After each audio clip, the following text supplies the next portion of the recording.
এই সিরিজের প্রতিটি ঘটনা পূর্ববর্তী ঘটনার সাথে সম্পর্কিত। আপনি এই সিরিজে নতুন হলে ডেসক্রিপশন বা আই বাটনে দেয়া লিঙ্কে ক্লিক করে আগের পর্বগুলো দেখে আসার অনুরোধ রইল।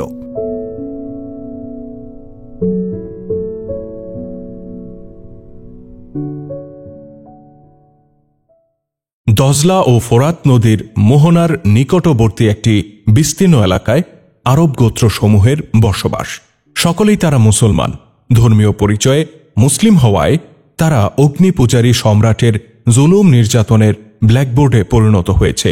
ন্যূনতম মসজিদ নির্মাণের অধিকারও তাদের ছিল না। ইরানীদের হাতে তাদের জীবন, সম্পদ, সতীত্ব সবকিছুই ছিল হুমকির সম্মুখীন। সেখানকার মুসলিমরা প্রচুর রবি শস্য ও ফল ফলাদি উৎপন্ন করে, কিন্তু বেচারাদের ভাগ্যে কিছুই জোটে না। ক্ষেতের ফসল এবং বাগিচার ফল পাকতেই আগুন পূজারী ভূস্বামী এবং ইরানি সৈন্যরা জোর করে সমস্ত ফসল ও ফল নিয়ে যায়। হাড় ভাঙা পরিশ্রমকারী মুসলিমদেরকে তারা সাধারণ সৈনিক ও ধিকৃত জাতি বলে মনে করে। তারা সারাক্ষণ ভীত ও তটস্থ হয়ে থাকে। মুসলিম হওয়াই তাদের একমাত্র অপরাধ। তাদের বিরুদ্ধে গুরুতর অভিযোগ হল তারা কুফরির সয়লাবের মাঝেও ইমানের চেরাগ জ্বালিয়ে রেখেছিল। তারা মদিনাকে মনে করত আলোর মিনার। মুসান্না ইবনে হারিসা খলিফা আবু বকর রাদিয়াল্লাহু তাআলা আনহুকে বলেন, আমিরুল মুমিনিন, দুশমন শক্তিশালী এই প্রশ্ন হৃদয়ে জায়গা দিলে ক্রমেই তাদের শক্তি আরো বাড়বে। অন্যদিকে নির্যাতিত মুসলিমদের ধৈর্যের বাঁধ ভেঙে যাওয়ায় তারা নিরাশ হয়ে নিজেদের মুক্তির স্বার্থে এমন কোনো পন্থা অবলম্বন করতে পারে যা ইসলামের সাথে সাংঘর্ষিক। আমার গেরিলা বাহিনী যে সফলতা অর্জন করেছে এবং আপনার সৈন্যদের জন্য যে অনুকূল পরিবেশ সৃষ্টি করেছে তা শত্রুর করতলগত হয়ে যেতে পারে। রাসূলুল্লাহ সাল্লাল্লাহু আলাইহি সাল্লাম মজলুম মুসলিমদের সাহায্যে কি এগিয়ে যেতেন না? খলিফা আবু বকর বলেন, আল্লাহর কসম, আমি অবশ্যই তাদের সাহায্যে এগিয়ে যাব। পাশে বসে থাকা আরেকজন সেনাপতির কাছে তিনি জানতে চান, ওয়ালিদের পুত্র খালিদ বর্তমানে কোন এলাকায় আছে? সেনাপতি উত্তরে বলেন, তিনি ইয়ামামায় পরবর্তী নির্দেশের অপেক্ষায় আছেন। খলিফা বলেন, দ্রুতগামী কোনো দূত মারফত খালিদকে জরুরি নির্দেশ দিয়ে পাঠাও যে সে যেন জলদি মদিনায় এসে পৌঁছে। আল্লাহর তরবারি ছাড়া ইরান সম্রাটের সাথে আমরা টক্কর দিতে পারব না। এরপর তিনি মুসান্না ইবনে হারিসাকে বললেন, আর তুমি মুসান্না এখনই তোমার দেশে ফিরে যাও এবং আরব গোত্র থেকে লড়াইয়ের উপযোগী যত লোক আছে তাদেরকে সংগ্রহ করো। এখন তোমাদেরকে প্রকাশ্য ময়দানে যুদ্ধ করতে হবে। অবশ্য তোমরা গেরিলা পন্থাতেও লড়াই অব্যাহত রাখতে পারো, কিন্তু এখন তুমি নিজের ইচ্ছায় লড়তে পারবে না। খালিদ হবে সর্বাধিনায়ক, তুমি তার সিদ্ধান্ত অনুযায়ী চলবে। মুসান্না ইবনে হারিসা বলেন, আপনি যেমনটা বলেছেন ঠিক তেমনটাই হবে। আরেকটি আবেদন করতে চাই। ইরাকের দক্ষিণাঞ্চলে আরব গোত্রসমূহের মাঝে কিছু খ্রিস্টান সহ অন্যান্য ধর্মবিশ্বাসের লোকও আছে। তারা সবাই অগ্নি পূজারীদের বিরোধী। পারস্যের অগ্নি পূজারীরা মুসলিমদের সাথে যে নির্দয় আচরণ করে তাদের সাথেও ঠিক একই আচরণ করে। যদি আল্লাহ আমাদেরকে বিজয় দান করেন তবে আমার অনুরোধ থাকবে এই অমুসলিম আরবদের সাথে যেন ঠিক ততটা সদয় আচরণ করা হয় যতটা মুসলিমদের সাথে করা হয়। খলিফা আবু বকর বললেন, ঠিক আছে, এমনটাই হবে। যারা ইসলামের বিরুদ্ধে অবস্থান নেয়নি, ইসলাম তাদের মাথা ব্যথার কারণ হবে না। তুমি আজই রওনা হয়ে যাও। হযরত খালিদ রাদিয়াল্লাহু তাআলা আনহু তখন ইয়ামামায় অবস্থান করছিলেন। হেডকোয়ার্টার থেকে তার প্রতি এই নির্দেশই ছিল। লায়লা এবং বিনতে মুজাআ দুই নববধূ তার সঙ্গেই ছিল। দূত মারফত আমিরুল মুমিনিনের জরুরি তলব পেয়ে খালিদ রাদিয়াল্লাহু তাআলা আনহু ইয়ামামা থেকে রওনা হয়ে যান এবং সোজা মদিনায় গিয়ে পৌঁছেন। খলিফা আবু বকর রাদিয়াল্লাহু তাআলা আনহু তার কাছে জানতে চান, তুমি কি মুসান্না বিন হারিসার নাম শুনেছ? খালিদ জবাবে বলেন, জি শুনেছি। আমি কথাও শুনেছি যে ইরানি বাহিনীর বিরুদ্ধে সে সীমিত পর্যায়ের যুদ্ধ শুরু করেছে, তবে আমার সঠিক জানা নেই তার এই যুদ্ধ নিছক ব্যক্তি স্বার্থে নাকি ইসলামের স্বার্থে সে সূচনা করেছে। খলিফা বলেন, সে এখানে এসেছিল। যে জিহাদের অবতারণা সে করেছে তাতে তার সামান্যতম ব্যক্তি স্বার্থও নেই। আমি তোমাকে এ ব্যাপারে পরামর্শ করার জন্য ডেকে পাঠিয়েছি যে মুসান্নার সাহায্যে আমরা এখনই লাব্বাইক বলবো, নাকি পারস্য সাম্রাজ্যের সাথে টক্কর দেওয়ার মতো শক্তি সঞ্চয়ের জন্য আরও অপেক্ষা করব? খালিদ রাদিয়াল্লাহু তাআলা আনহু জানতে চান মুসান্না কোন ধরনের লড়াই চালিয়ে যাচ্ছে। খলিফা তাকে বিস্তারিত তথ্য জানিয়ে বলেন, মুসান্না বর্তমানে গেরিলা ধারায় আক্রমণ চালাচ্ছে এবং সে ইতিমধ্যে ব্যাপক সফলতা অর্জন করতে সক্ষম হয়েছে। তিনি আরও বলেন, তার সবচেয়ে বড় সফলতা হল সে সেখানকার মুসলিমদেরকে এক প্ল্যাটফর্মে সমবেত করে রেখেছে এবং তাদের মাঝে এমন প্রেরণা সৃষ্টি করেছে যে তারা অগ্নিপূজারীদের চরম নির্যাতন নিপীড়নের মধ্য দিয়েও ইসলামকে বুকে আগলে রেখেছে। উবলা এবং ইরাকের মুসলিম জনবসতি এলাকা ইরানীদের বর্বরতা অনুশীলন স্থলে পরিণত হয়েছে। চরম এই সংকটময় মুহূর্তে নিজের ধর্মবিশ্বাস আঁকড়ে ধরে রাখা সহজ কথা নয়। তারা মুখে শুধু এতটুকুই যদি বলে যে ইসলাম এবং মদিনার সাথে তাদের কোনো সম্পর্ক নেই, তাহলে তাদের উপর সকল বিপদ মুসিবত সাথে সাথেই অবসান ঘটবে। এটা সম্পূর্ণরূপে মুসান্না ও তার কয়েকজন সাথীর কৃতিত্ব যে তারা এই ক্রান্তি লগ্নেও সেখানকার মুসলিমদেরকে ইসলাম থেকে বিচ্যুত হতে দেয়নি, বরং উল্টো তাদের চেতনা বিশ্বাসকে এতটা দৃঢ় ও পরিপক্ক করে দিয়েছে যে তারা অগ্নিপূজারীদের বিরুদ্ধে ভয়ঙ্কর অ্যাকশন ও অপারেশনে সদা তৎপর থাকে। খালিদ রাদিয়াল্লাহু তাআলা আনহু বলেন, আমিরুল মুমিনিন, মুসান্না কি করলো না করলো এটা বড় কথা নয়। আসল কথা হলো মুসলিম হিসেবে আমাদের দায়িত্ব ও কর্তব্য হচ্ছে যারা মুসলিম হওয়ার কারণে অমুসলিমদের লাঞ্ছনা ও নিপীড়নের শিকার তাদেরকে সাহায্য করা। খলিফা জিজ্ঞাসা করেন, তুমি কি বলতে চাচ্ছ এখনই আমাদের ইরানীদের বিরুদ্ধে রুখে দাঁড়ানো উচিত? খালিদ বলেন, জি আমিরুল মুমিনিন, ইরানীদের বিরুদ্ধে লড়াই করতে আমাদের অসুবিধা কোথায়? সেখানকার পরিস্থিতি তো ভিন্ন আমাদের অনুকূলে।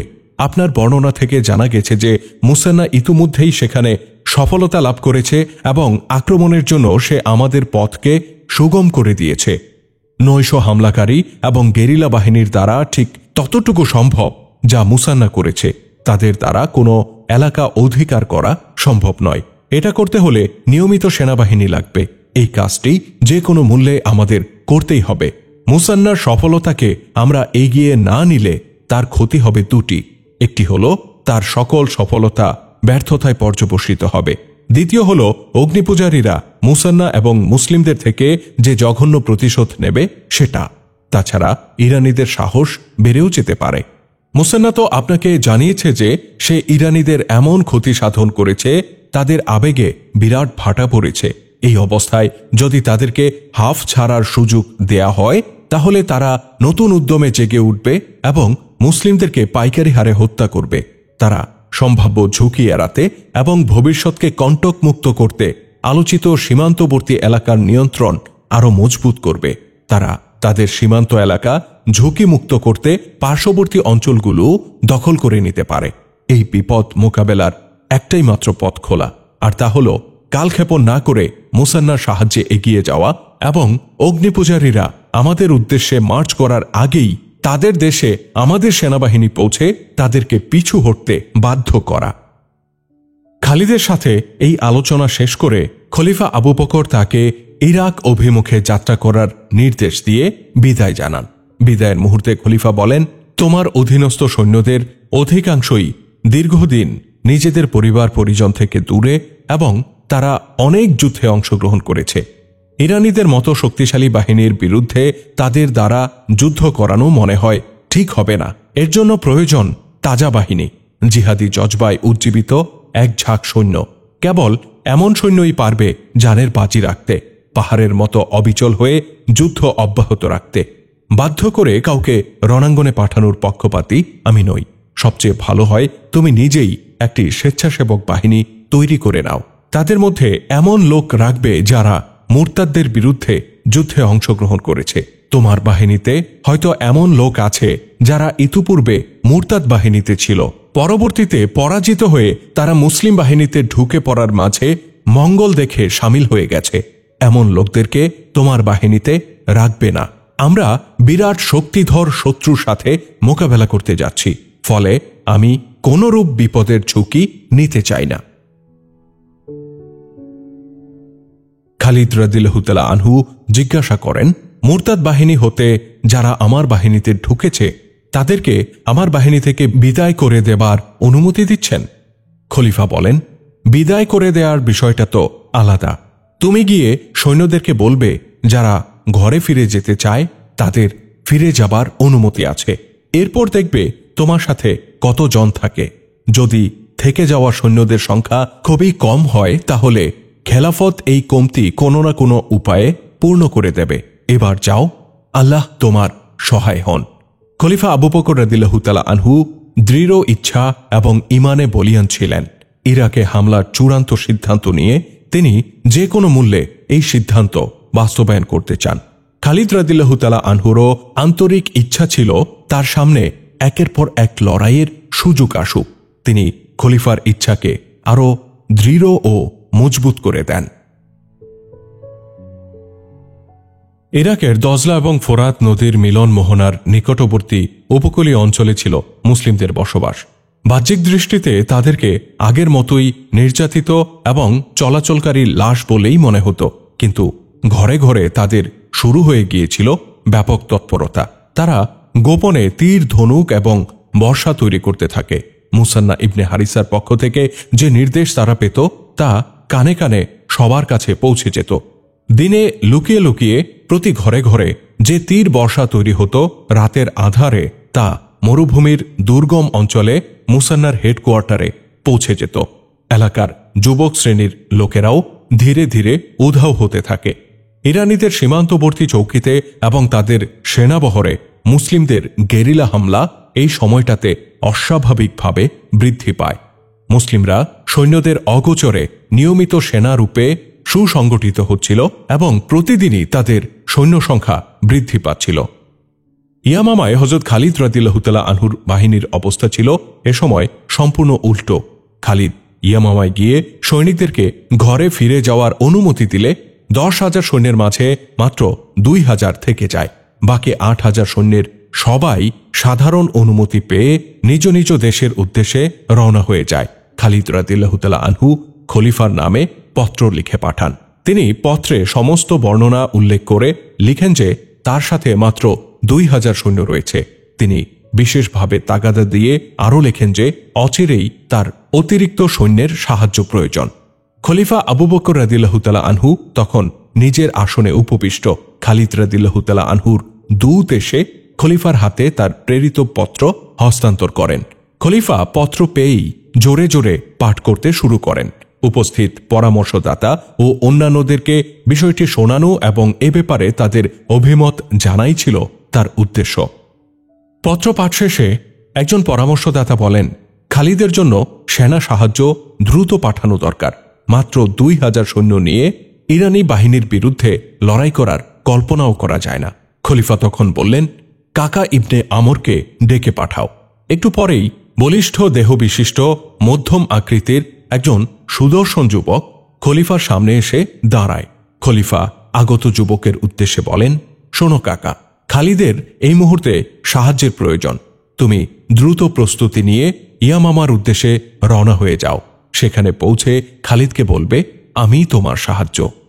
একজন পরামর্শদাতা বিস্মিত হয়ে বললেন, মহামান্য খলিফা, জানি আপনি উপহাস করছেন না, কিন্তু যে সেনাবাহিনীর 8,000 সৈন্য বাড়ি চলে গেছে সেই সেনাবাহিনীকে সাহায্য করার জন্য আপনি মাত্র একজন ব্যক্তিকে পাঠাচ্ছেন। খলিফা এ সময় খুবই গম্ভীর ছিলেন। তিনি কাকাকে আপাদমস্তক গভীরভাবে নিরীক্ষণ করে স্বস্তি নিঃশ্বাস ছেড়ে বলেন, যে মুজাহিদ বাহিনীতে কাকার মতো একজন টকবগে যুবক থাকবে সেই বাহিনী কখনো পরাজিত হবে না।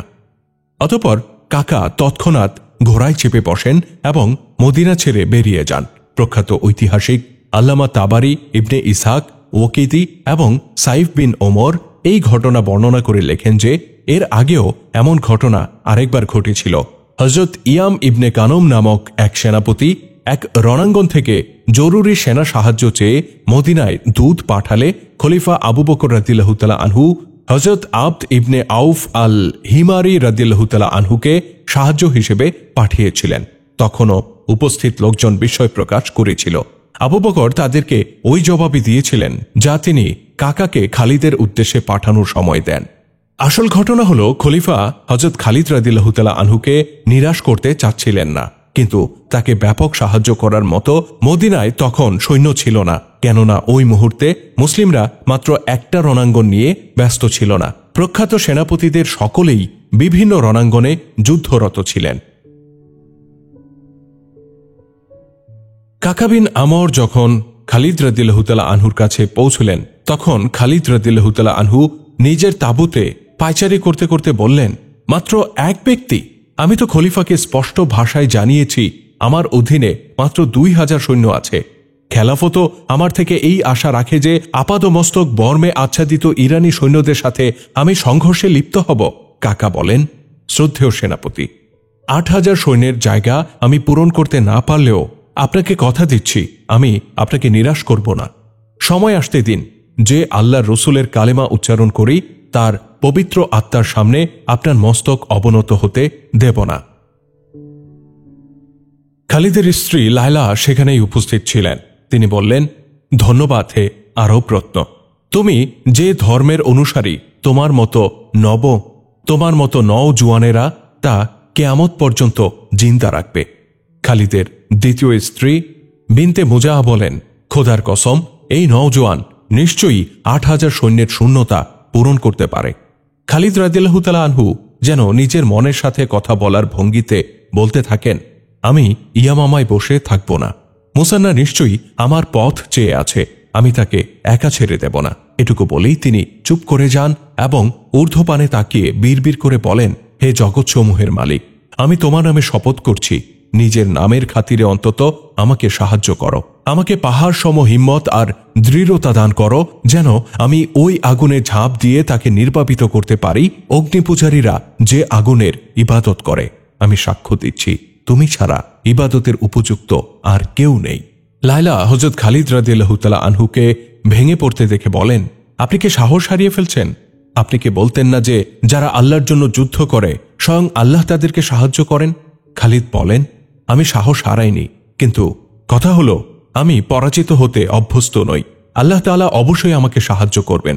খোদার কসম, আমি সম্মান, মর্যাদা ও সুনাম সুখ্যাতির আকাঙ্ক্ষী নই। ইরান সম্রাটের শাহী সিংহাসনও আমি চাই না।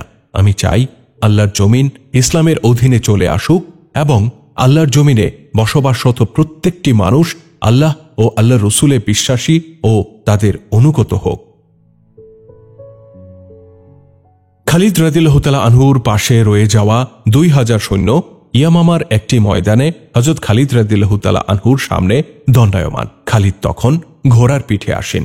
তিনি মুষ্টিমেয় সৈন্যদের উদ্দেশ্যে চিৎকার করে বলেন, ওহে বীর মুজাহিদ সেনানীরা, ইসলামের সুমহান বাণী দূর দূরান্তে পৌঁছে দিতে আল্লাহ তাআলা আমাদেরকে নির্বাচিত করেছেন। পরিবার পরিজন এবং পার্থিব ধন সম্পদ যাদের অতি প্রিয় তারা ইতিমধ্যেই চলে গিয়েছে। তাদের বিরুদ্ধে আমাদের কোনো ক্ষোভ কিংবা অভিযোগ নেই। তারা বিভিন্ন রণাঙ্গনে জান বাজি ধরে আমাদের সাথে থেকে যুদ্ধ করেছে। এক দীর্ঘ সময় ধরে তারা আমাদের সঙ্গ দিয়েছে। আল্লাহ তাদেরকে পুরস্কৃত করুন। তোমরা আমার সঙ্গ ছাড়োনি। এই ত্যাগের বিনিময় আমি নই, বরং আল্লাহ তোমাদেরকে দিবেন। আমরা বড়ই পরাক্রমশালী এক শত্রুর বিরুদ্ধে যুদ্ধ করতে চলেছি। আমাদের সংখ্যার স্বল্পতার দিকে তাকাবে না। বদরে মুসলিমরা কতজন আর কোরাইশরা কতজন ছিল? উহুদেও মুসলিমরা সংখ্যায় কম ছিল। আমি সে সময় শত্রু পক্ষের একজন ছিলাম। তোমাদের মাঝেও এমন অনেকে আছো যারা ইসলাম গ্রহণের আগে বদর প্রান্তরে মুসলিমদের বিরুদ্ধে লড়াই করেছিলে।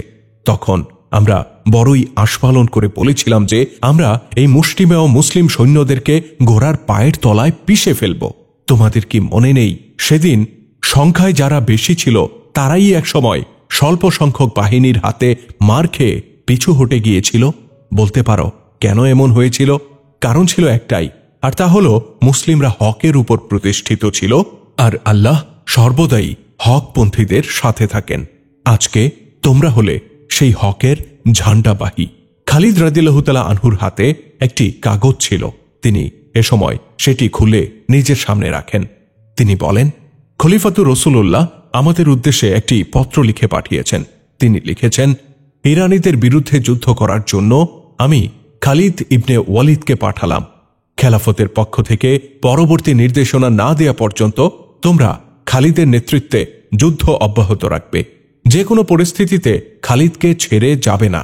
শত্রু যত শক্তিশালী হোক না কেন কাপুরুষতা প্রদর্শন করবে না। তোমরা তো তারাই যারা ঘরে ফেরার এখতিয়ার পেয়েও আল্লাহর পথ ছেড়ে যাওনি। তোমরা সবকিছুর উপরে ওই পথ অবলম্বন করেছ যাকে আল্লাহর পথ বলা হয়। কল্পনা করো ওই বিরাট সওয়াবের কথা যা আল্লাহর পথে জিহাদকারীদের প্রাপ্ত হয়। আল্লাহ তোমাদের সহায় হবেন। তোমাদের সৈন্য ঘাটতি তিনি পূরণ করে দেবেন। সকল অবস্থায় তার প্রতি সন্তুষ্ট থেকো এবং তার সন্তোষ অর্জনের জন্য সচেষ্ট থেকো। এই 2000 মুজাহিদকে কোনো ধরনের ওয়াজ কিংবা উত্তেজিত করার প্রয়োজন ছিল না। তারা প্রথম থেকেই স্বপ্রণোদিত হয়ে খালিদ রাদিয়াল্লাহু তাআলা আনহুর সাথে ছিল। তাদের অধিকাংশই এমন ছিল যে তারা রাসূল সাল্লাল্লাহু আলাইহি ওয়াসাল্লামের হাতে হাত রেখে ইসলাম গ্রহণ করেছিলেন এবং রাসূলুল্লাহর নেতৃত্বে তারা বিভিন্ন যুদ্ধে সক্রিয় অংশগ্রহণ করেছিলেন। আল্লাহ নবীর ইন্তেকালের পর তাদের মধ্যে এই ভাবধারা কাজ করে যে রাসূল সাল্লাল্লাহু আলাইহি ওয়াসাল্লামের পবিত্র আত্মা এখনও তাদেরকে নেতৃত্ব দিয়ে চলছে।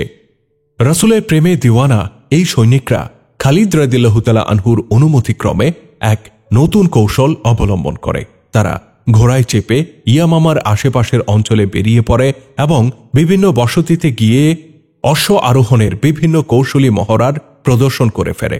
ছুটন্ত ঘোড়া থেকে লাফিয়ে পড়া, খানিক পরে আবার তার পিঠে সওয়ার হওয়া, ধাবমান ঘোড়ার পিঠে বসেই নির্দিষ্ট লক্ষ্য বস্তুতে তীর নিক্ষেপ করা, বর্ষা নিক্ষেপ প্রতিযোগিতা, ছুটন্ত ঘোড়ায় থেকে অস্ত্র চালনা, এরকম নানা কসরত তারা প্রদর্শন করতে থাকে। এভাবে মানুষদের দৃষ্টি আকর্ষণ করে তারা যুবক শ্রেণীকে নিজেদের ফৌজে যোগদান করতে উদ্বুদ্ধ করত এবং জিহাদের ফজিলত তাদের সামনে তুলে ধরত। সাথে সাথে তারা তাদেরকে এ ব্যাপারেও সতর্ক করত যে যদি তারা মুসলিম ফৌজে ভর্তি না হয় তবে ইরানিরা এসে একসময় তাদেরকে গোলামে পরিণত করবে, তাদের থেকে অক্লান্ত পরিশ্রম নেবে কিন্তু বিনিময়ে কিছুই দেবে না। উপরন্তু তাদের বোন, কন্যা এবং স্ত্রীদেরকে তারা ভোগের বস্তুতে পরিণত করবে। এই অঞ্চলের লোকদের 3 ধরনের শাসন পাওয়ার অভিজ্ঞতা ছিল। তারা একসময় ইরানিদের শাসনে ছিল, পরবর্তীতে তারা মুসলিম শাসনে থাকলেও একসময় ভণ্ড নবীর ভেলকিবাজিও তাদের সামনে এসেছিল। বর্তমানে তারা আবার মুসলিমদের শাসনাধীন। মুসলিমরা অত্র এলাকা করায়ত্ত করে তাদের সাথে দাস দাসীর মতো আচরণ করেনি। জনগণ গভীরভাবে প্রত্যক্ষ করে যে মুসলিমদের চাল চলন, আচরণ ও শাসন রাজা বাদশা কিংবা দুনিয়ার অন্য শাসকদের মতো নয়। ক্ষমতাধর হয়েও তারা সাধারণ জীবনযাপন করে, সকলের সাথে মিলেমিশে থাকে, সবার কথা শুনে সবার সাথে কথা বলে। তাদের নারী জাতির ইজ্জত সম্ভ্রম সম্পূর্ণ অক্ষত ছিল। ইয়ামামার জনতার মাঝে কিছু লোক এমনও ছিল যারা ইতিপূর্বে ইসলাম গ্রহণ করেছিল, কিন্তু মুসাইলামা ভেলকিবাজি দেখিয়ে তাদেরকে পথভ্রষ্ট করে ফেলেছিল। ফলে ভণ্ড নবীর খপ্পরে পড়ে তারা ইসলাম থেকে দূরে সরে গিয়েছিল। মুসলিমদের হাতে মুসাইলামার নবুওয়াতের ভণ্ডামি উন্মোচিত হতেও তারা দেখেছিল। মুসাইলামার বিশাল সমর শক্তি স্বল্প সংখ্যক মুসলিমদের বীরত্বের সামনে কি করে চূর্ণ বিচূর্ণ হয়ে গিয়েছিল সেই দৃশ্য তাদের সামনে জ্বলজ্বল করছিল। মুসাইলামার পরাজয় তাদের অন্তর্দৃষ্টি খুলে দিয়েছিল। তাদের অন্তরে দৃঢ় বিশ্বাস জন্ম নিয়েছিল যে যারা সংখ্যায় কম হয়েও এত বিশাল বাহিনীকে পরাজিত করতে পারে তারা নিশ্চয়ই সত্যপন্থী এবং সঠিক পথের অনুসারী। তারা আরো বিশ্বাস করে নেয় যে যে অদৃশ্য শক্তি সত্যকে মিথ্যার উপর এবং হককে বাতিলের উপর বিজয়ী করে তা একমাত্র ইসলামের মধ্যেই নিহিত। ফলে তারা খালিদ রাদিয়াল্লাহু তাআলা আনহুর ফৌজে নাম লেখাতে থাকে। এটা মুজাহিদদের মেহনত আর চেষ্টার ফসল ছিল। ইয়ামামায় হঠাৎ শোরগোল পড়ে যায়। কিছু লোক ঊর্ধ্বশ্বাসে দৌড়ে বসতি এলাকার বাইরে চলে যায়। মহিলারা নিজ নিজ ঘরের ছাদে গিয়ে আশ্রয় নেয়। দূরের খোলা আকাশে ধুলোর মেঘমালা উড়ছিল। জমিন থেকে উৎক্ষিপ্ত ধূলি ক্রমেই ঊর্ধ্বপানে উঠছিল এবং অতি দ্রুত ইয়ামামার দিকে অগ্রসর হচ্ছিল। লোকেরা চিৎকার করে বলছিল, ধূলি ঝড় আসছে। কেউ কেউ বলছিল তারা সৈন্য, কোনো একটা সৈন্যবাহিনী আসছে। আবার কেউ বলছিল সাবধান, হুঁশিয়ার, প্রস্তুত হও। খালিদ রাদিয়াল্লাহু তাআলা আনহু পরিস্থিতি পর্যবেক্ষণের জন্য কেল্লা সদৃশ একটি ভবনে ওঠেন। গভীর নিরীক্ষণের পর তিনি নিশ্চিত হন যে এটা কোনো মরুঝড় নয়, বরং একদল সশস্ত্র সৈন্য। মুরতাদ শ্রেণী ছাড়া অন্য কারো সৈন্যও এটা হতে পারে। খালিদ রাদিয়াল্লাহু তাআলা আনহুর আফসোস হতে থাকে যে তিনি কেন তার সৈন্যদেরকে ঘরে ফিরে যাবার এখতিয়ার দিলেন। উড়ন্ত ধূলি মেঘ স্পষ্টত প্রমাণ করে যে এক বিশাল বাহিনী ইয়ামামার দিকে ধেয়ে আসছে। খালিদ রাদিয়াল্লাহু তাআলা আনহুর অধীনে বর্তমানে মাত্র 2000 সৈন্য, আর তাদের সাথে সবে মাত্র ফৌজে যোগ দিয়েছে এরকম ছিল অল্প কিছু সৈন্য। নতুন যোগদানকৃত সৈন্যদের উপর আস্থা রাখার মতো পরিবেশ এখনো হয়ে ওঠেনি। তাদের ব্যাপারে আশঙ্কা ছিল এই যে অবস্থা প্রতিকূল দেখলে তারা শত্রুপক্ষের সাথে হাত মিলাতে পারে কিংবা নিজেরাই শত্রু হয়ে পেছন থেকে আক্রমণ করতে পারে।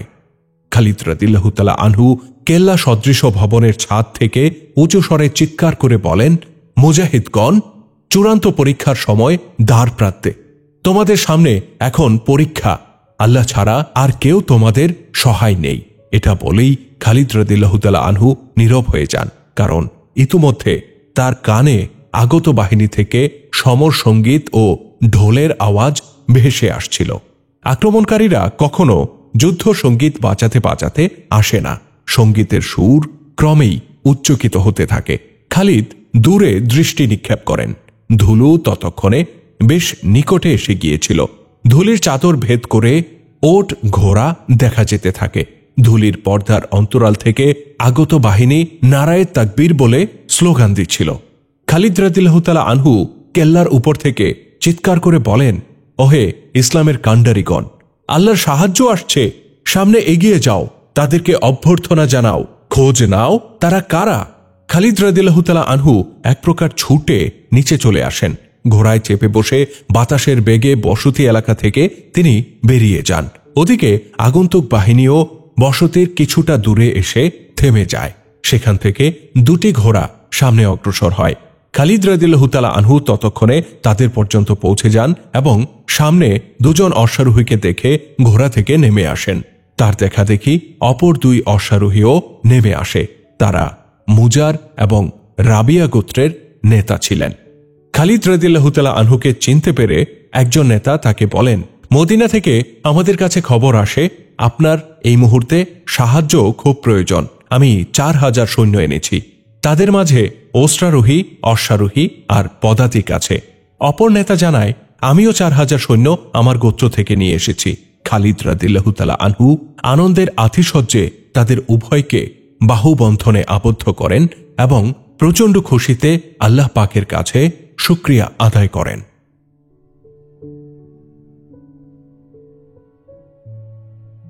খালিদ রাদিয়াল্লাহু তাআলা আনহুর অধীনে এখন 10,000-এর এক বিশাল বাহিনী।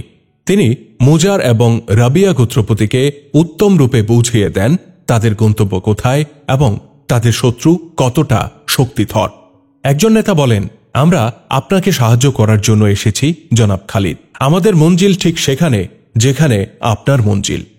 অপর নেতা বলেন, মদিনা থেকে আমাদেরকে এটাও বলে দেয়া হয়েছে যে সম্মিলিত বাহিনীর সেনাপতি আপনি, অতএব যেখানেই যেতে বলবেন আমরা সেখানেই যাব। শত্রু যেমনই হোক, যতটা শক্তিশালী হোক না কেন, আমরা তার বিরুদ্ধে আপনার অধীনে থেকে লড়াই করব। হযরত খালিদ রাদিয়াল্লাহু তাআলা আনহু ইরান সাম্রাজ্যের এক গভর্নর হরমুজের নামে এই সময় একটা পত্র লিখেন। তৎকালে ইরান সাম্রাজ্যেরই একটা অংশ ছিল ইরাক, আর ইরাকের গভর্নর বা প্রশাসক ছিল হরমুজ। বর্তমানকালের জেলা প্রশাসকের মতো ক্ষমতা ও অবস্থান ছিল হরমুজের।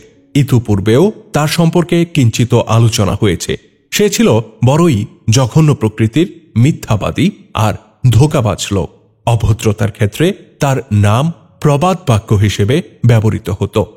হযরত খালিদ রাদিয়াল্লাহু তাআলা আনহু তার নামে নিম্নোক্ত ভাষায় পত্র লিখেন।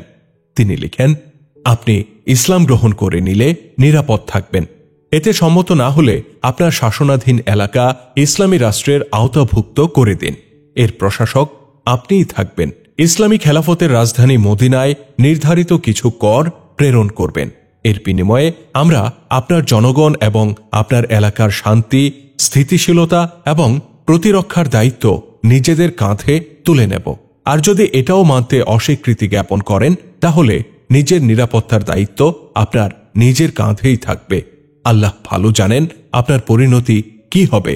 জয় পরাজয় আল্লাহর হাতে, কিন্তু আমি আপনাকে এ বিষয়ে সতর্ক করে দেয়া জরুরি মনে করছি যে আমরা ওই জাতি যাদের কাছে মৃত্যু ঠিক ততটাই প্রিয় আপনাদের কাছে বেঁচে থাকাটা যতটা প্রিয়। আমি আল্লাহর পয়গাম আপনার কাছে পৌঁছে দিলাম। হযরত খালিদ রাদিয়াল্লাহু তাআলা আনহু এই পত্রটি একজন দূতের হাতে দিয়ে বলেন, দুজন মুহাফিজ সাথে নিয়ে দ্রুত রওনা হয়ে যাও এবং এই পত্রটি হরমুজের হাতে হস্তান্তর করে তার জবাব নিয়ে ফিরে আসবে। হযরত খালিদ রাদিয়াল্লাহু তাআলা আনহু দূতকে আরো বলেন, আমি অবশ্য তোমার প্রত্যাবর্তনের অপেক্ষায় ইয়ামামায় অপেক্ষা করব না। ইরাকের সীমান্তবর্তী এলাকার কোথাও আমাকে খুঁজে পাবে। উবলা নামটি মনে রাখবে, সেখানে গেলে তুমি আমার ঠিকানা পেয়ে যাবে। দূত তৎক্ষণাৎ রওনা হয়ে যায়। দূত রওনা হওয়ার পর খালিদ তার 10,000 সৈন্যের বাহিনীকে মার্চ করার নির্দেশ দেন। খালিদের জানা ছিল না যে তার জন্য আল্লাহর আরো সাহায্য অপেক্ষা করছে। খলিফাতুর রাসূলুল্লাহ হযরত আবু বকর রাদিয়াল্লাহু তাআলা আনহু উত্তর পূর্ব আরব এলাকায় বসবাসরত 3টি গোত্রের প্রধান মাজুর বিন আদি, হুরমুলা এবং সুলামা বরাবর পত্র প্রেরণ করেন যে নিজ নিজ গোত্রের অধিক সংখ্যক যোদ্ধাদেরকে মুসান্না বিন হারিসার কাছে নিয়ে যাও। এ সমস্ত লোক যেন যুদ্ধ অভিজ্ঞ এবং বীর বাহাদুর হয়। তাদেরকে একথাও জানিয়ে দেওয়া হয় যে হযরত খালিদ তার ফৌজ নিয়ে আসছেন, আর তিনি হবেন মুসলিম বাহিনীর সর্বাধিনায়ক। উবলা সহ ইরানের শাসনাধীন অন্যান্য আরব মুসলিম অধ্যুষিত এলাকার চিত্র কিছুটা ভিন্নতর ছিল। প্রথম দিকে মুসান্না বিন হারিসা অত্র এলাকার কিছু আগ্রহী যুবককে ইরানি সেনা চৌকি এবং ফৌজ কাফেলায় গুপ্ত হামলা চালানোর জন্য নিজের সাথে রেখেছিলেন, কিন্তু এখন তার প্রয়োজন পড়ে ওই এলাকা থেকে একটি বাহিনী তৈরি করার। কিছু সৈন্য তিনি নিজের গোত্র বকর ইবনে ওয়াফেল থেকে সংগ্রহ করেন। এ সকল সৈন্য হযরত আলী ইবনে হাজরনি নামক মদিনার এক সেনাপতির কাঁধে কাঁধ মিলিয়ে ইরাকের সীমান্তবর্তী এলাকায় মুরতাদদের বিরুদ্ধে যুদ্ধ করছিল। হযরত মুসান্না আরও সৈন্য সংগ্রহ করতে ইরান সাম্রাজ্যের অন্তর্গত মুসলিম অধ্যুষিত অঞ্চলে এক গোপন বার্তায় জানান যে যুবক শ্রেণীর মধ্য থেকে যারা ইরানীদের চোখ ফাঁকি দিয়ে দুর্গম আস্তানায় আসতে পারে তারা যেন শীঘ্রই চলে আসে। মুসলিমদের পক্ষে এলাকা ছেড়ে যাওয়া অত্যন্ত ঝুঁকিপূর্ণ ছিল, কারণ ইরানি সেনারা মুসলিম বসতিগুলোর উপর কড়া নজর রাখত। তাদের বিশ্বাস ছিল বিভিন্ন চৌকিতে গেরিলা হামলার পেছনে অবশ্যই মুসলিমদের হাত আছে। এখন সেই সাথে আবার যোগ হয় হেডকোয়ার্টার থেকে আগত নতুন নির্দেশ। এই নির্দেশদাতা ছিল ইরান প্রদেশের শাসনকর্তা হরমুজ। হরমুজের এই নয়া নির্দেশের পেছনে খালিদ রাদিয়াল্লাহু তাআলা আনহুর দূত অন্যতম কারণ ছিল। খালিদ রাদিয়াল্লাহু তাআলা আনহু হরমুজের উদ্দেশ্যে এক পত্র লিখে দূত মারফত পাঠিয়ে দেন। দূত যথাসময়ে পত্র নিয়ে হরমুজের দরবারে পৌঁছে হরমুজকে যখন জানানো হয় যে মদিনার সেনাপতি খালিদের দূত এসেছে, সে আপনার সাক্ষাৎ প্রার্থী, তখন হরমুজের চেহারায় ঘৃণা আর তুচ্ছতার ছাপ ফুটে ওঠে। সে বলে, কোনো মুসলিমের চেহারা আমি দেখতে চাই না, তবে সে কি উদ্দেশ্যে এসেছে তা আমার জানা প্রয়োজন। একজন মন্ত্রী দাঁড়িয়ে হরমুজকে বলে, খালিদের দূত নিশ্চয়ই এমন কোনো পয়গাম নিয়ে এসেছে যা তারই মৃত্যুর পয়গাম হিসেবে বিবেচিত হবে। হরমুজ বলে, তাকে ভিতরে নিয়ে আসো। খালিদ রাদিয়াল্লাহু তাআলা আনহুর দূত 2 জন সশস্ত্র দেহরক্ষীর সাথে অত্যন্ত দ্রুত বেগে হরমুজের দরবারে প্রবেশ করে এবং সোজা হরমুজের দিকে এগিয়ে যায়। 2 জন বর্ষাধারী এসে তাদের পথ রোধ করে দাঁড়ায়, কিন্তু দূত তাদেরকে এড়িয়ে হরমুজের সামনে গিয়ে দাঁড়ান। অতঃপর তিনি বলেন, অগ্নিপূজারী হরমুজকে মদিনার সেনাপতি খালিদ বিন ওয়ালিদ এর পক্ষ থেকে সালাম। আমি তার এক পত্র নিয়ে এসেছি।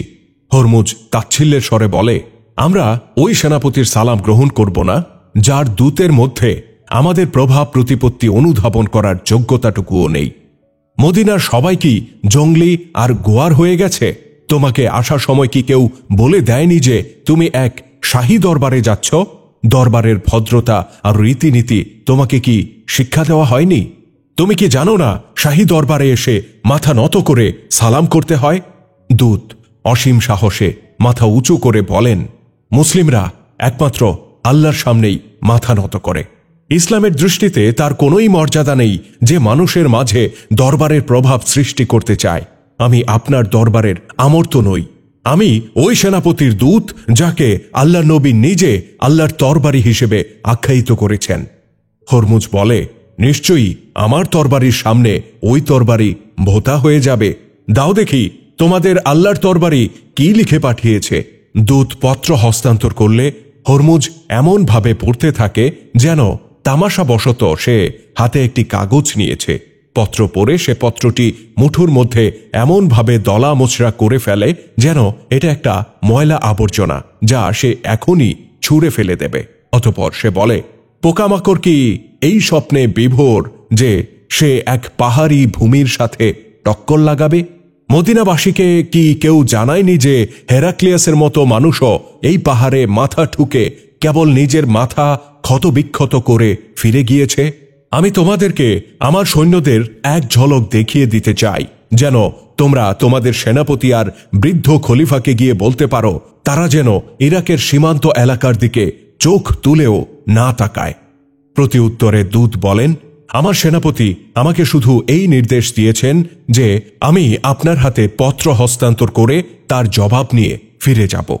আমি আপনার অন্য কোনো কথার জবাব দিতে পারি না, কারণ আমাকে এ ব্যাপারে কোনো এখতিয়ার দেওয়া হয়নি।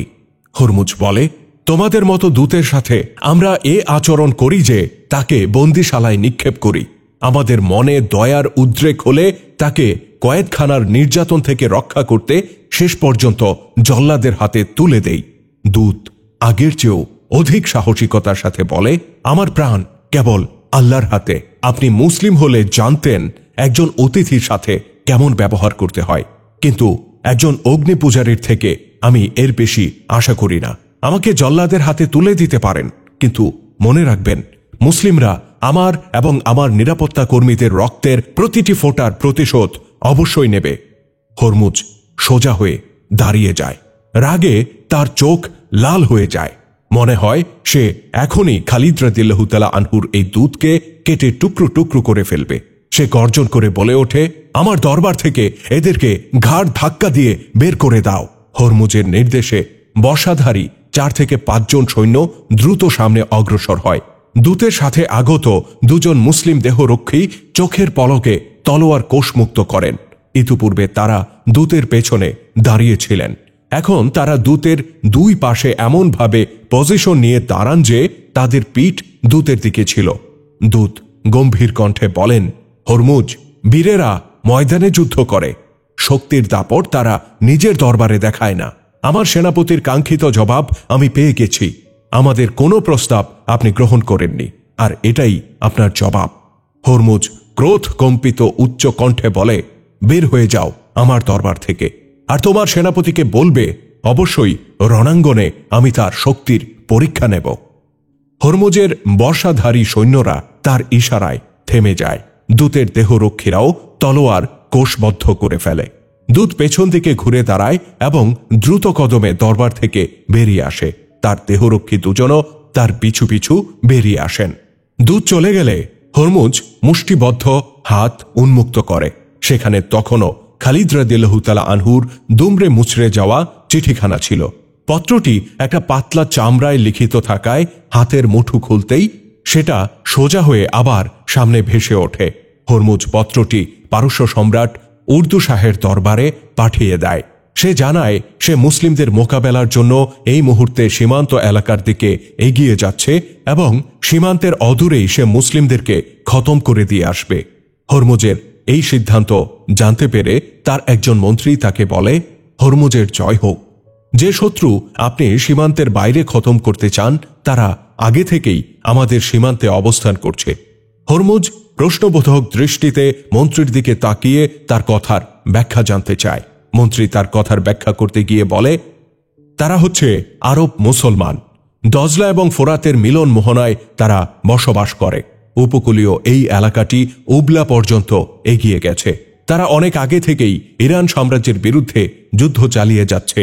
মদিনাবাসীরা আমাদের উপর আক্রমণ করলে এই অঞ্চলের মুসলিমরা নিশ্চিতভাবেই তাদের সাথে গিয়ে মিলিত হবে। প্রতিরক্ষামন্ত্রী বলে, অভয় দিলে আমি একটা কথা পেশ করতে চাই। কয়েকদিন ধরে লাগাতার খবর আসছে যে যুদ্ধ সক্ষম অর্থাৎ যুবক শ্রেণীর মুসলিমরা নিজেদের এলাকা থেকে কোথায় যেন অদৃশ্য হয়ে যাচ্ছে। আমার বিশ্বাস তারা মুসান্না ইবনে হারিসার সাথে গিয়ে মিলিত হচ্ছে আর দল ভারী করছে।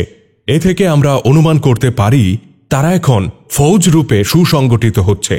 হরমুজ ব্যস্ত হয়ে জিজ্ঞাসা করে, উধাও হয়ে যাওয়ার এই ধারাবাহিকতা বন্ধ করতে আপনি কি পদক্ষেপ নিয়েছেন? প্রতিরক্ষামন্ত্রী জবাবে বলে, সেনাবহর নিয়মিত টহল দিচ্ছে এবং কড়া নজরদারি করছে। হরমুজ তাচ্ছিল্য ভরা ক্রোধ কণ্ঠে বলে, তারপরেও মুসলিমরা উধাও হয়ে যাচ্ছে। সীমান্তবর্তী চৌকিতে এখনই নির্দেশ পাঠান যেন তারা মুসলিম বসতিতে গেরিলা হামলা চালাতে থাকে। প্রত্যেকটি বসতির সমস্ত লোককে বাইরে বের করে দেখতে হবে তাদের মধ্যে কে কে অনুপস্থিত আর কতদিন ধরে অনুপস্থিত। যে পরিবার ও ঘরের লোকেরা অনুপস্থিত থাকবে তাদের ঘরবাড়ি জ্বালিয়ে দিতে হবে। কোনো মুসলিমকে সীমান্তের দিকে যেতে দেখলে তাকে বন্দী করো কিংবা হত্যা করে ফেলো। সীমান্তের গা ঘেঁষে একটি মুসলিম বসতি ছিল। কয়েকজন ইরানি সেনা সেখানে গিয়ে ঘোষণা করে, ছোট শিশু থেকে শুরু করে অতিশয় বৃদ্ধ পর্যন্ত সবাই যেন বাইরে বের হয়ে আসে। সৈন্যরা ঘরে ঘরে ঢুকে টেনে হিচড়ে লোকদেরকে বাইরে বের করতে থাকে। মহিলাদের এক জায়গায় আর পুরুষদেরকে আরেক জায়গায় দাঁড় করানো হয়। সৈন্যদের মেজাজ ছিল রুক্ষ আর মূর্তি ছিল অত্যন্ত উগ্র। তারা কথায় কথায় বিশ্রী ভাষায় গালাগাল করছিল আর ধাক্কা মেরে মেরে মানুষদেরকে বের করে আনছিল। তারা বারবার একথা বলছিল যে এই এলাকার যারা যারা অনুপস্থিত তাদের নাম বলো এবং বাড়ি ঘর দেখিয়ে দাও। সমস্ত জনতা নীরব হয়ে থাকে, কেউ মুখ খোলে না। ইরানি কমান্ডার রাগে গড়গড় করতে করতে বলে, জবাব দাও, নইলে তোমাদের সবাইকে হত্যা করে ফেলব। কিন্তু কোনো জবাব আসে না। কমান্ডার এগিয়ে যেয়ে এক বৃদ্ধ লোকের ঘাড় ধরে নিজের দিকে টেনে এনে জিজ্ঞাসা করে, বল তোদের মাঝে কে কে অনুপস্থিত? বৃদ্ধ জবাব দেয়, আমি কিছুই জানি না। কমান্ডার খাপ থেকে তরবারি বের করে বৃদ্ধের পেটে আমূল বসিয়ে দেয় এবং ঝটকা দিয়ে তরবারি বের করে আনে। বৃদ্ধ দুই হাতে পেট চেপে ধরে মাটিতে লুটিয়ে পড়ে। কমান্ডার আরেকবার জনতার দিকে তাকায় আর ঠিক তখনই হঠাৎ করেই 8 থেকে 10টা ঘোড়া ছুটে আসে। প্রত্যেক আরোহীর হাতে ছিল বর্শা। তারা এত দ্রুত এসে উপস্থিত হয় যে ইরানি বাহিনী ঠিকমতো তাদেরকে দেখতেও পায় না। অথচ এরই মধ্যে তাদের অনেকেরই শরীর বর্ষাবিদ্ধ করে অশ্বারোহীরা যে গতিতে ছুটে এসেছিল সেই গতিতেই বেরিয়ে যায়। ইরানি সৈন্যদের মোট সংখ্যা সেখানে ছিল 40 থেকে 50 জন। তাদের মাঝে আতঙ্ক ছড়িয়ে পড়ে আর তাদের 8 থেকে 10 জন তখন মাটিতে লুটিয়ে ছটফট করছিল। ছুটন্ত ঘোড়ার খুরের আওয়াজ শোনা যেতে থাকে, যা ক্রমশ দূরে সরে যেতে যেতে আবার নিকটে আসতে থাকে। এবার ফৌজের লোকেরা বর্শা এবং তলোয়ার নিয়ে প্রস্তুত হয়ে অশ্বারোহীদের পথের দিকে তাকিয়ে থাকে, অর্থাৎ তারা পাল্টা আক্রমণের প্রস্তুতি নিয়ে থাকে। কিন্তু আচমকা পরিস্থিতি ভিন্ন দিকে মোড় নেয়। বসতির লোকেরা পেছন থেকে ইরানিদের উপর ঝাঁপিয়ে পড়ে। কল্পনাতীত এই অতর্কিত আক্রমণ থেকে মাত্র তারাই জিন্দা থাকে যারা পালিয়ে যেতে সক্ষম হয়েছিল। অতর্কিত আক্রমণকারী আগন্তুকরা যখন আবার ফিরে জনতার কাছে আসে তখন তাদের বাধ্য হয়ে ঘোড়া থামাতে হয়, কারণ উপস্থিত জনতা ইরানিদেরকে খতম করতে করতে তাদের সামনে এসে পড়ে। ইতিপূর্বে মুসলিমরা এভাবে সামনাসামনি ইরানিদেরকে মোকাবেলা করার সাহস কখনো করেনি। কোনো ইরানিকে কিছু বললে তাকে তার গোত্রসহ উচ্ছেদ করে দেয়া হতো এবং হত্যাও করা হতো। এবার মুসলিমরা এই কারণে সাহসী হয়ে উঠেছে যে তারা জানতে পেরেছিল মদিনার সৈন্যরা শীঘ্রই চলে আসছে। যে অশ্বারোহীরা অতর্কিত এসে আক্রমণ করেছিল তাদের কয়েকজন ছিল এই এলাকার, আর বাকিরা ছিল ভিন্ন বসতির। এটা দৈবাৎ ঘটনা ছিল যে তারা মুসান্না বিন হারিসার আস্তানার উদ্দেশ্যে যাবার জন্য এই বসতির কাছ দিয়েই যাচ্ছিল। তারা দূর থেকে এলাকাবাসীকে ঘর ছেড়ে বাইরে দাঁড়াতে এবং সেখানে ইরানিদের উপস্থিতি দেখতে পায়। তারা চাইলে ইরানিদের চোখ এড়িয়ে চলে যেতে পারত, কিন্তু ইরানি কমান্ডার বৃদ্ধের পেটে তরবারি ঢুকিয়ে দেওয়ার দৃশ্য তারা দেখে নিজেদের মধ্যে কোনো রূপ পরামর্শ ছাড়াই আবেগের বশে ইরানিদের উপর আক্রমণ করে বসে। এটা ছিল সম্পূর্ণ আল্লাহর সাহায্য, যা এই বসতির লোকেরা অপ্রত্যাশিতভাবে লাভ করেছিল। এই এলাকার লোকদেরকে সৌভাগ্যবানই বলতে হবে, কারণ তারা এভাবে গায়েবী সাহায্যের ফলে এবারের মতো ইরানিদের নিষ্ঠুর নির্যাতন থেকে বেঁচে যায়। কিন্তু অন্যান্য বসতিগুলোর অবস্থা ছিল কেয়ামতের মতো। তাদের উপর নেমে এসেছিল কেয়ামতের বিভীষিকা। প্রতিটি বসতির প্রত্যেকটি ঘর চেক করা হচ্ছিল। কতজন পুরুষ অনুপস্থিত তা খুঁজে বের করে প্রত্যেকটা বসতিতে তারা নির্বিচারে হত্যাযজ্ঞ চালাচ্ছিল। কোনো কোনো ঘরে আগুন লাগিয়ে ভস্ম করে দিয়েছিল। ৩-৪ দিন ধরে এই অমানবিক নিষ্ঠুরতা আর অপরাধ চর্চা চলতে থাকে। এরপরে বসতির দিকে খেয়াল দেওয়ার সুযোগ ইরানিদের আর হয় না। হরমুজ তার সৈন্যবাহিনী নিয়ে চলে আসে। সীমান্তে অবস্থানরত সৈন্যদেরকেও সে সাথে নিয়ে নেয় এবং সীমান্তবর্তী এলাকা থেকে সামনে এগিয়ে যায়। তার ইচ্ছা ছিল সীমান্তের বহু দূরেই খালিদ রাদিয়াল্লাহু তাআলা আনহু ও তার বাহিনীর গতি রোধ করা। হরমুজ তার গোটা বাহিনী নিয়ে অত্যন্ত দ্রুত গতিতে এগিয়ে যায়। ৬৩৩ খ্রিস্টাব্দের মার্চ মাসের ৩য় সপ্তাহ, ১২ হিজরির মুহররম মাস। হযরত খালিদ রাদিয়াল্লাহু তাআলা আনহু ১০,০০০ সৈন্য নিয়ে ইয়ামামা থেকে রওনা হন। তার গতিও ছিল অত্যন্ত দ্রুত। হরমুজ সৈন্য নিয়ে সীমান্ত থেকে বহু দূরে কাজিমা নামক স্থানে গিয়ে পৌঁছে এবং সেখানেই তাঁবু স্থাপন করে। এই জায়গাটি ইয়ামামা ও উবলার মাঝখানে ছিল। হরমুজের জানা ছিল না যে তার প্রতিটি অবস্থান মনিটরিং করা হচ্ছে। হযরত খালিদ রাদিয়াল্লাহু তাআলা আনহু কাজিমা থেকে বহু দূরে থাকতেই ইরাকের দিক থেকে ২ জন অস্ত্রারোহী এগিয়ে আসে। তারা খালিদ রাদিয়াল্লাহু তাআলা আনহুকে জানান হরমুজ বাহিনী কাজিমায় এসে ছাউনি ফেলেছে। খালিদ রাদিয়াল্লাহু তাআলা আনহু সেখান থেকে রাস্তা বদল করেন। সংবাদবাহক অস্ত্রারোহীরা হযরত মুসান্না কর্তৃক প্রেরিত ছিল। তারা খালিদ রাদিয়াল্লাহু তাআলা আনহুকে অনুরোধ করেন যেন তিনি হরমুজ বাহিনীর সাথে সংঘর্ষে লিপ্ত না হয়ে বরং হাফিরে চলে যান। তারা এই সুসংবাদও শোনান যে খালিদ রাদিয়াল্লাহু তাআলা আনহুর জন্য ৮,০০০ সৈন্য অপেক্ষা করছে।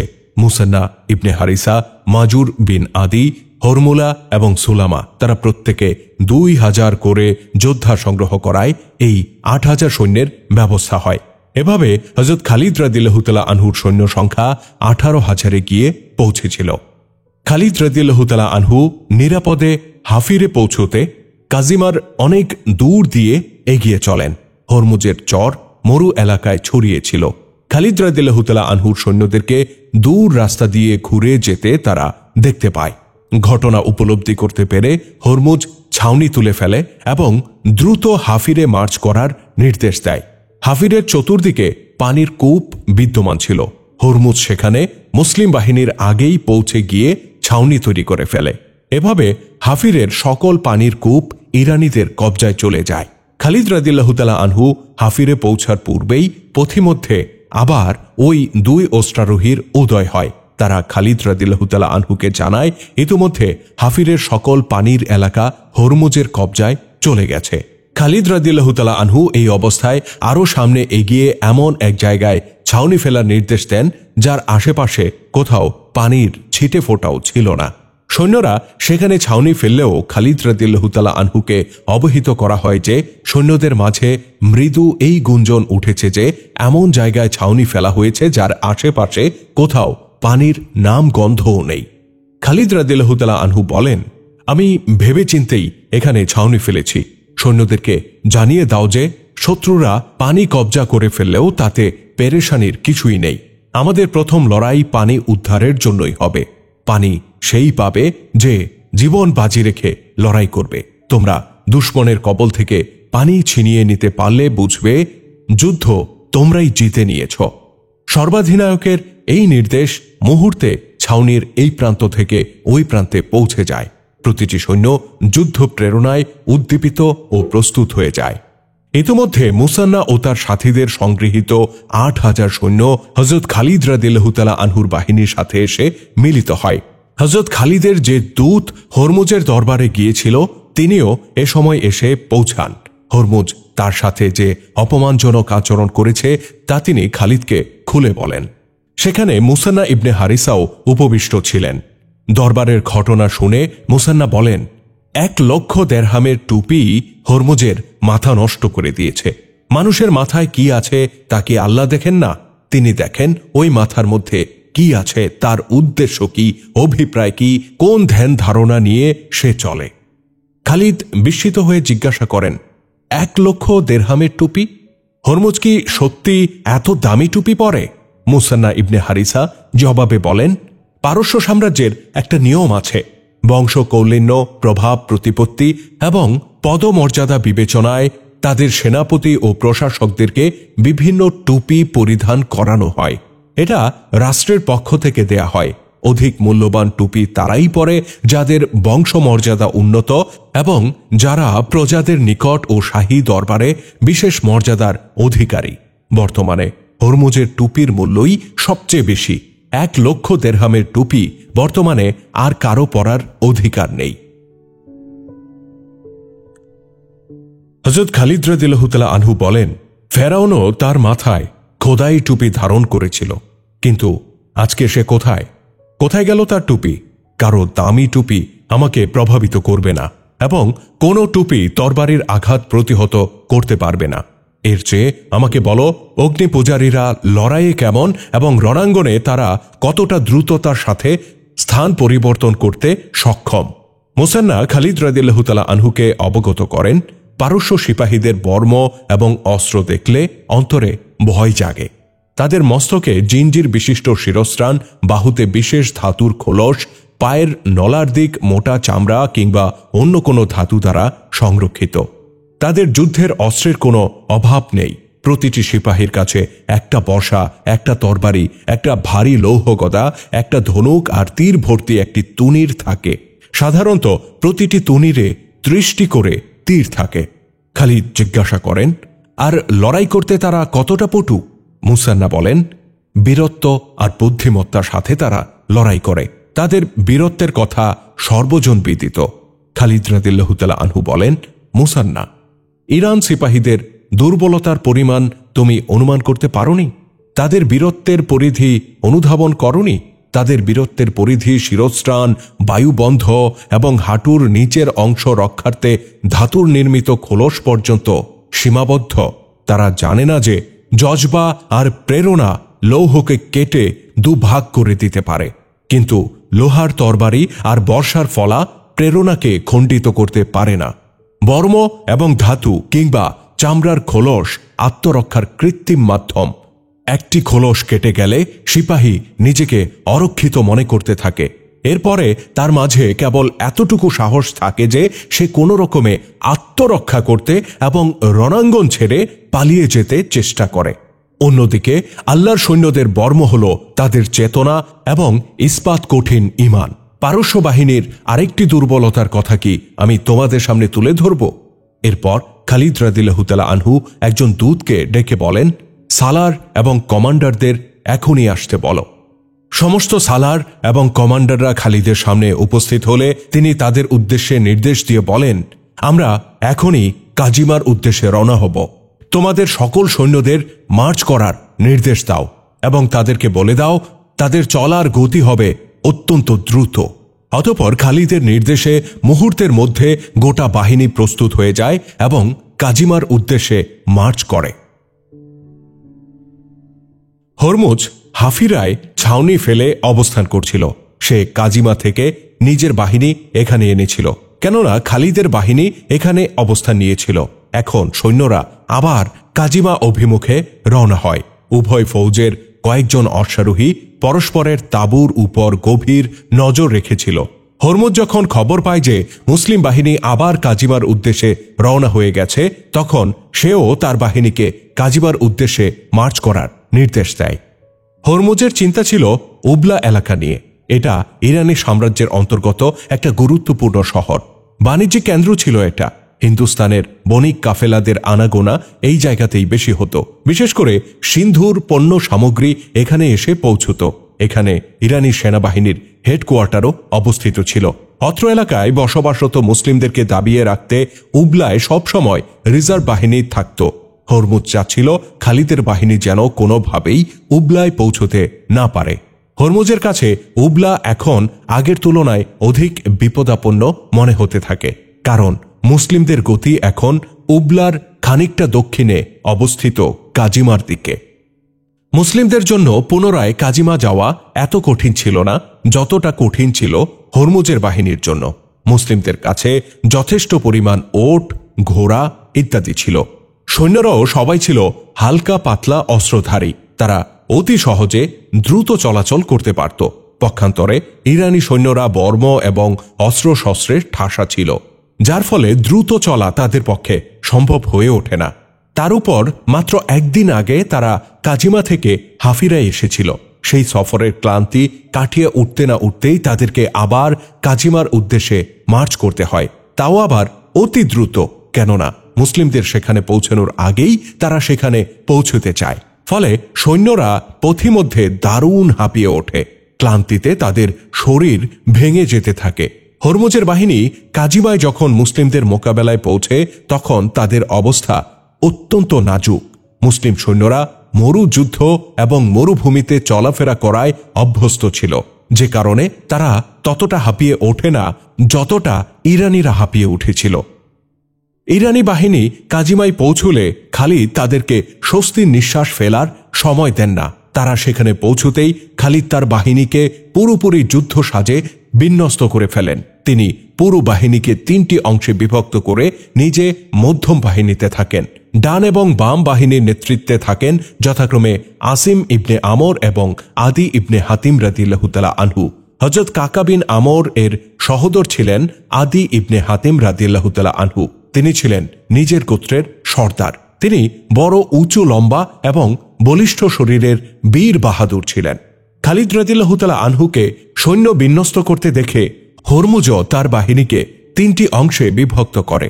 মধ্যম বাহিনীতে সে নিজে থাকে এবং ডান ও বাম বাহুতে কুবাজ এবং আনুশজান নামে 2 জন শাহী খানদানের মধ্যম বাহিনীতে সে নিজে থাকে। অপর 2 অংশের নেতৃত্বে থাকে কুবাজ এবং আনুশজান নামে শাহী খানদানের অপর 2 ব্যক্তি।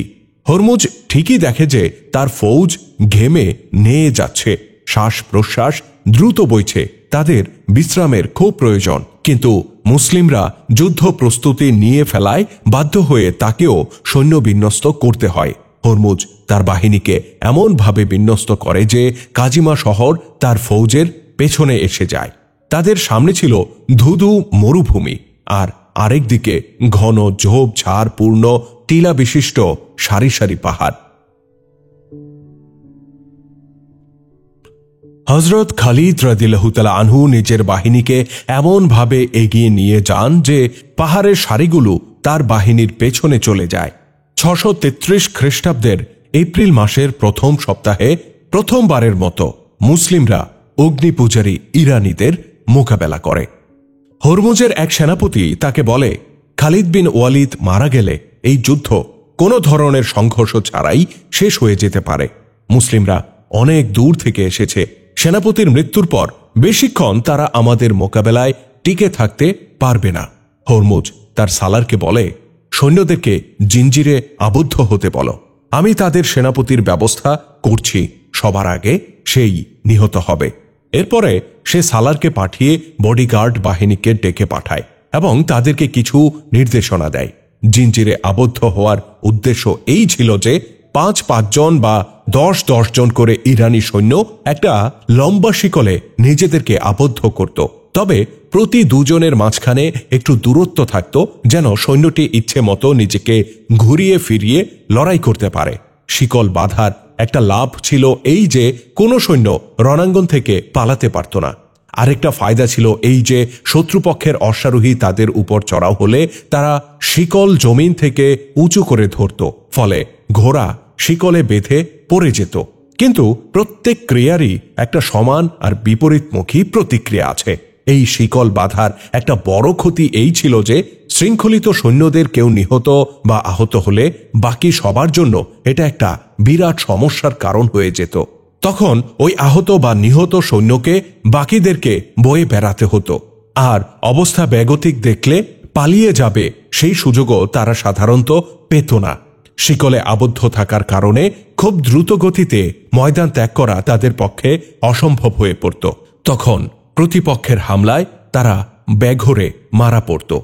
ইরানি সৈন্যরা এভাবে ব্যাপকভাবে নিজেদেরকে শিকলে আবদ্ধ করে নেয়ায় হরমুজ বাহিনী বনাম খালিদ বাহিনীর মাঝে সংঘটিত এই যুদ্ধের নাম হয়ে যায় জঙ্গে সালাসিল বা শিকলের যুদ্ধ। মুসলিম বাহিনী ইরানিদেরকে এভাবে শৃঙ্খলিত হতে দেখে বিস্মিত হয়ে ওঠে। এক ব্যক্তি জোরে চিৎকার করে বলে, দেখো দেখো, ইরানিরা আমাদের জন্য নিজেদেরকে বেঁধে ফেলছে। খালিদ রাদিয়াল্লাহু তাআলা আনহু উচ্চ কণ্ঠে বলেন, বিজয় আমাদেরই হবে ইনশাআল্লাহ। আল্লাহ তাদের অন্তরে মোহর মেরে দিয়েছেন। হযরত খালিদ রাদিয়াল্লাহু তাআলা আনহু যে উদ্দেশ্যকে সামনে নিয়ে কাজিমা থেকে হাফিরা এবং আবার হাফিরা থেকে কাজিমায় আসেন তা পদে পদে বাস্তবায়িত হতে দেখেন। ভারী অস্ত্রে বোঝাই হরমুজ বাহিনী লড়াই শুরু হওয়ার আগেই ক্লান্ত হয়ে পড়েছিল। খালিদ রাদিয়াল্লাহু তাআলা আনহু তাদেরকে বিশ্রাম নেয়ার সুযোগ দেন না। তদুপরি ইরানিরা নিজেদেরকে শিকলে আবদ্ধ করে নেয়। খালিদ রাদিয়াল্লাহু তাআলা আনহু ইতোমধ্যেই সিদ্ধান্ত নেন যে তিনি শত্রুর বিরুদ্ধে কি চাল চালবেন এবং ইরানিদেরকে কিভাবে ঘায়েল করবেন। এদিকে হরমুজ ঘোড়া ছুটিয়ে দেয় এবং উভয় বাহিনীর মাঝখানে এমন জায়গায় এসে ঘোড়া দাঁড় করায় যেখানে জমিন উঁচু নিচু এবং ইতস্তত টিলা ছড়িয়েছিল। তার বডিগার্ড বাহিনী কিছু দূর এগিয়ে এসে থেমে যায়। হরমুজ এ সময় হুঙ্কার দিয়ে বলে, কোথায় সে খালিদ? এসো, প্রথমে তোমার আর আমার মাঝে মোকাবেলা হয়ে যাক। তৎকালীন যুগে যুদ্ধরীতি এই ছিল যে মূল যুদ্ধ শুরু হওয়ার আগে উভয় পক্ষের সেনাবাহিনী মল্লযুদ্ধের আহ্বান করত। উভয় সৈন্যবাহিনী হতে এক একজন এসে পরস্পরের সাথে তরবারির লড়াই করত, আবার কুস্তি লড়াইও করত। এটাকে বলা হতো মল্লযুদ্ধ বা দ্বৈত যুদ্ধ। এই যুদ্ধে দুজনের একজনের মৃত্যু ছিল নিশ্চিত। এই যুদ্ধে হরমুজ নিজেই এসে খালিদ রাদিয়াল্লাহু তাআলা আনহুকে আহ্বান করে। হরমুজ একজন নামকরা বীর বাহাদুর ছিল। তরবারি চালনায় সে গোটা ইরানে ছিল অপ্রতিদ্বন্দ্বী। তাছাড়া তার শরীরেও ছিল গন্ডারের মতো শক্তি। অপরদিকে খালিদ রাদিয়াল্লাহু তাআলা আনহুর বয়স ছিল ৪৮ ছুঁই ছুঁই। তিনিও ছিলেন অদ্বিতীয় সমর কুশলী। তার শরীরেও তখন প্রচণ্ড শক্তি, তবে শক্তির পরিমাপে হরমুজের পাল্লাই ছিল ভারী। হরমুজের আহ্বান শুনে খালিদ রাদিয়াল্লাহু তাআলা আনহু ঘোড়া ছুটিয়ে দেন এবং সোজা হরমুজের সামনে এসে দাঁড়ান। হরমুজও ঘোড়া থেকে নেমে আসে এবং খালিদ রাদিয়াল্লাহু তাআলা আনহুকেও নেমে আসার আহ্বান জানায়। উভয়ের হাতে তখন নাঙ্গা তলোয়ার। শুরু হয় আক্রমণ পাল্টা আক্রমণ। লড়াই করে চলে উভয়ের তরবারি। ঢাল তরবারির মুহুর্মুহু আঘাতে প্রকম্পিত হয়ে ওঠে মরুভূমি। প্রতিপক্ষ দুজনই ছিল সমকালীন যুগের শ্রেষ্ঠ যোদ্ধা, আর উভয়েই ছিল কৌশলী। তারা একের পর এক চাল পরিবর্তন করতে থাকে, ঘুরে ঘুরে একে অপরের উপর চড়াও হয়।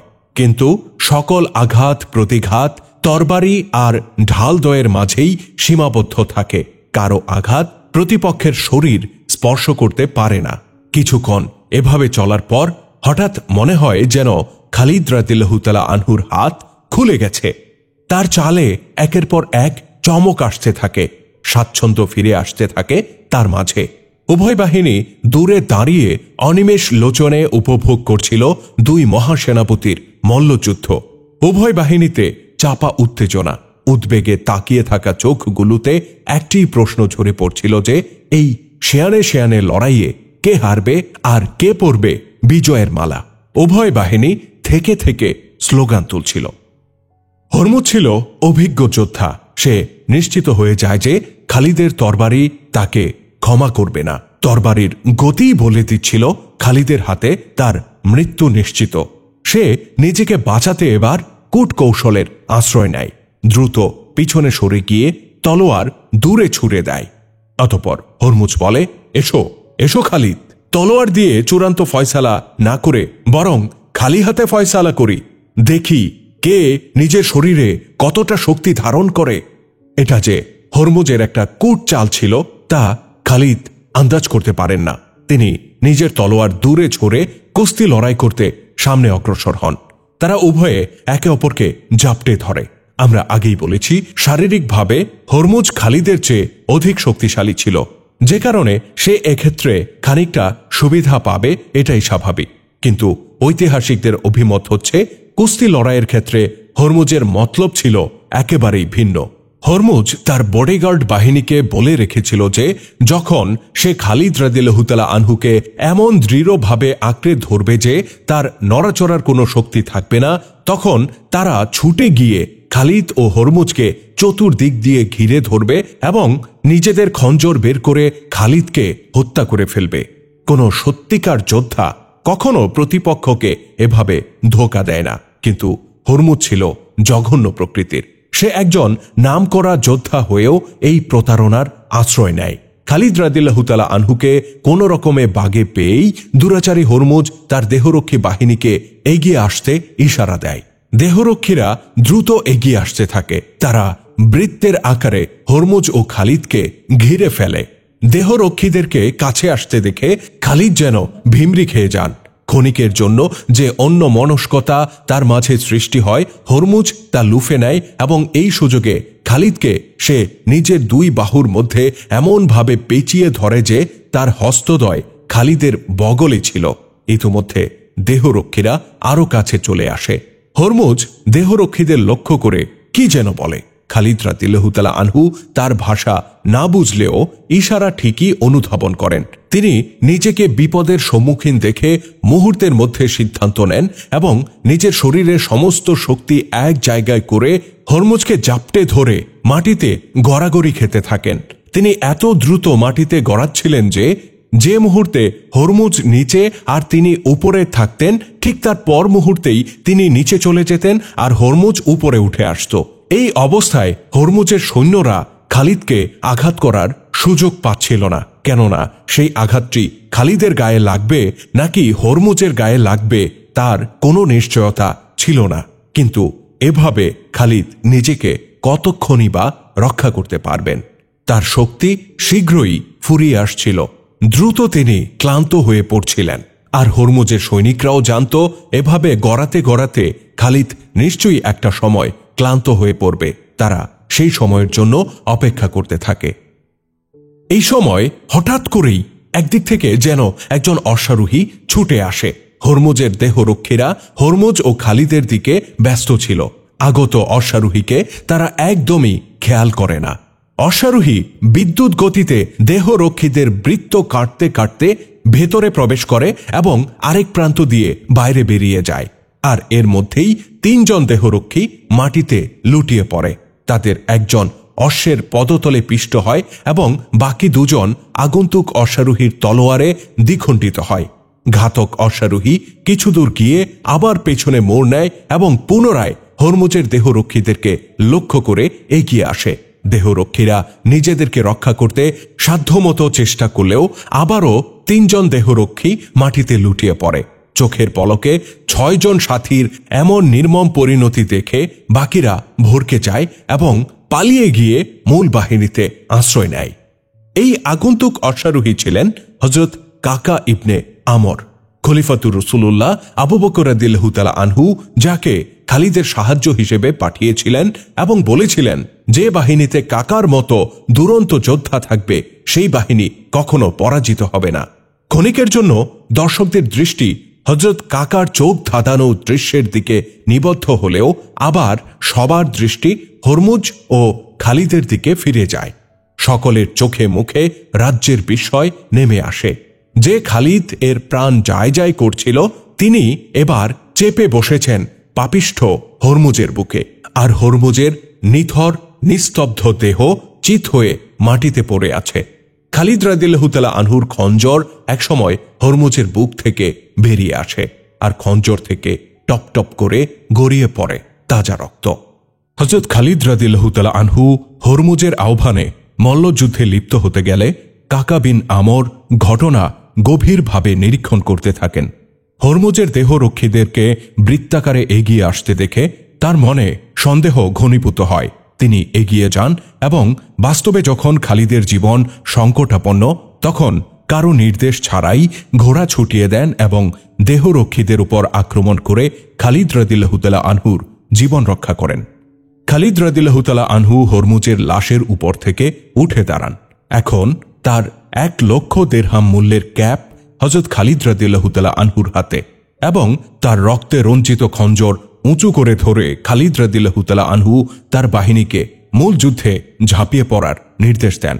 তার আগের দেয়া নির্দেশনা অনুযায়ী মুসলিম বাহিনীর 2 অংশ 2 দিক থেকে ছড়িয়ে পড়ে এবং ডান ও বাম দিক দিয়ে তারা ইরানি বাহিনীর উপর আক্রমণ করে। ইরানিরা হরমুজের মতো সেনাপতির মৃত্যুতে ভেঙে পড়লেও নিজেদের ঐতিহ্যজাত বীরত্বের কারণে তারা নিজেদের অস্ত্র ত্যাগ করে না। তাদের সংখ্যাও মুসলিমদের তুলনায় অনেক বেশি ছিল।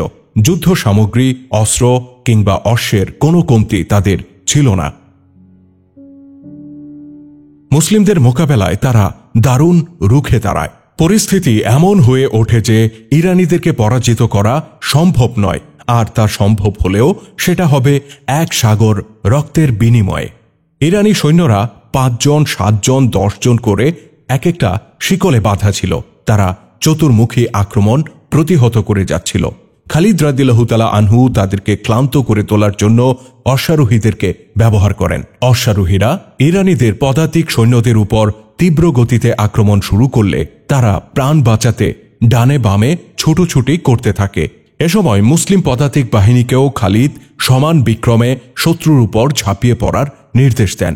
ইরানি পদাতিকরা দিশেহারা হয়ে পলায়নের সহজ পথ খুঁজতে থাকে, কিন্তু একদিকে তারা ছিল শিকলে আবদ্ধ, অন্যদিকে তারা ভারী অস্ত্র ও বর্ম, শিরস্ত্রাণ ইত্যাদিতে আচ্ছাদিত হওয়ার কারণে খুব সহজে তারা নড়াচড়া করতে পারছিল না। এর বিপরীতে মুসলিমরা হালকা অস্ত্রে সজ্জিত হওয়ায় দ্রুততার সাথে এক জায়গা থেকে আরেক জায়গায় ছুটে যেয়ে ইচ্ছে মতো লড়াই করতে পারছিল।